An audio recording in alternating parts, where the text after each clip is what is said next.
喂，老友記停低啲筷子先，你哋每日大魚大肉食得好開心，但知唔知啲嘢食落肚之後，個消化系統喺度開工做緊咩呢？唔好以為佢淨係識得拆解食物，其實佢係身體嘅營養工廠加垃圾處理站。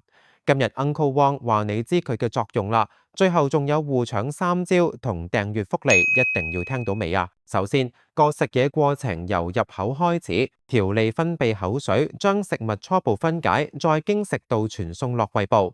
胃部就好似攪拌機，利用胃酸同消化酶將食物拆成細碎零件，比如將肉拆成蛋白質，飯拆成碳水。呢個階段如果搞得唔好，就會食積搞到肚脹痛，相信好多老友都試過。跟住到核心車間小腸，佢裏邊嘅絨毛超細密，就好似無數隻小手將分解好嘅營養、葡萄糖氨基酸搶翻入血液，俾心臟泵去全身，剩低嘅廢料就入大腸，大腸會吸走水分，將廢料變成糞便，最後排出體外。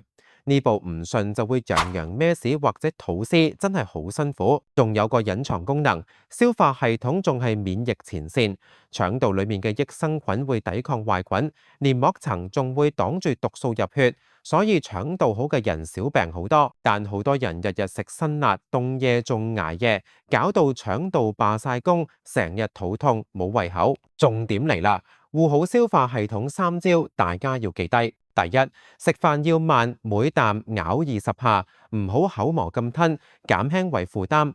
第二，少搞冰火兩重天，凍汽水配麻辣鍋最傷腸胃，亦搞到腸痙攣。第三，補充益生菌，每日食啲乳酪、納豆或者纖維素，餵飽腸道好菌。老友記，消化系統好，先有精力食好嘢，做鍾意愛做嘅事。